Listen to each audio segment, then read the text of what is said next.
নমস্কার বন্ধুরা, আপনারা সবাই দেখছেন সরকারি সংবাদ ইউটিউব চ্যানেল। বন্ধুরা, যদি আপনাদের পরিবারে পুরুষ হোক কিংবা মহিলা যদি কারো জনধন অ্যাকাউন্ট থেকে থাকে, তাহলে কিন্তু আপনাদের সবার জন্য একটা দারুণ এবং বিশেষ খবর অপেক্ষা করতেছে। হ্যাঁ বন্ধুরা, আমাদের বাঙালিদের নোবেলজয়ী অর্থনীতিবিদ অভিজিৎ বিনায়ক বন্দ্যোপাধ্যায় কেন্দ্র সরকার এবং রাজ্য সরকারের কাছে একটা চিঠি লিখেছে, যেটার মাধ্যমে কিন্তু 10,000 টাকা সমস্ত জনধন অ্যাকাউন্টধারীদের ব্যাংকের অ্যাকাউন্টে টাকার একটা কিস্তি পাঠানোর একটা বিনীত অনুরোধ করা হয়। আর সেখানে আরও বলা হয়েছে যে 3 মাসের জন্য কিন্তু খুব শীঘ্রই সমস্ত গরিব গ্রাহকের একটা নতুন রেশন কার্ড দিতে চলেছে সরকারের তরফ থেকে।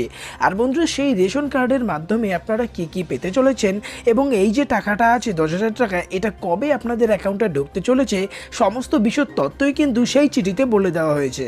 বন্ধুরা, যদি আপনারাও এই 10,000 টাকা নিজের ব্যাংকের অ্যাকাউন্টে পেতে চান, তো অবশ্যই ভিডিওটাকে সম্পূর্ণ দেখবেন।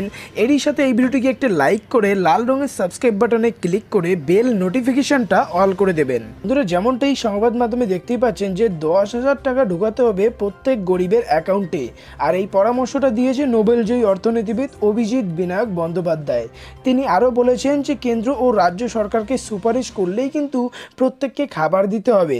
আর এখানে আরও বলা হয়েছে যদি আবেদন করে তাহলে কিন্তু প্রয়োজনে 3 মাসের জন্য সমস্ত গরিব গ্রাহকদের সাময়িক রেশন কার্ড দিতে হবে কেন্দ্র সরকারের। এখানে আরও বলা হয়েছে যে দেশের বেশিরভাগ অংশেই মানুষের হাতে টাকা নেই। বন্ধুরা, বাঙালি নোবেলজয়ী অভিজিৎ বিনায়ক কেন্দ্র সরকারের কাছে আরও অনুরোধ করে জানিয়ে দিয়েছে যে জনধন যোজনাতে অ্যাকাউন্টের মাধ্যমে প্রতিটি গরিবের অ্যাকাউন্টে 10,000 টাকার একটা কিস্তি ঢুকিয়ে দেওয়া হবে।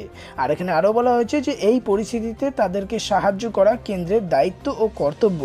তাই গরিব পরিযায়ী শ্রমিক কাজ হারানো মানুষকে 10,000 টাকা তাদের অ্যাকাউন্টে ঢুকিয়ে দিতে হবে। এই টাকা খরচ হলে চাহিদা বাড়ানো যথেষ্ট সম্ভব। কেন্দ্রের পরবর্তীতে অর্থনীতিতে ঘাটতি হলে সে নিয়ে চিন্তা করা থেকে বিরত থাকতে বলেছেন। তার মতে অর্থনীতির ভিত ধরে রাখাটাই মূল লক্ষ্য হওয়া উচিত।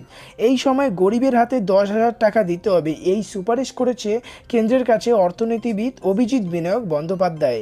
গরিবদের টাকা দেওয়ার মাধ্যম হিসেবে জনধন যোজনা অ্যাকাউন্টকে বেছে নিতে পারে কেন্দ্র সরকার। আর বন্ধুরা, এই টাকাটা খুব শীঘ্রই সমস্ত জনধন অ্যাকাউন্টধারীদের ব্যাংকের অ্যাকাউন্টে পাঠিয়ে দেওয়া হবে। এটা সরকারের তরফ থেকে পরিষ্কার করে বলে দেওয়া হয়েছে।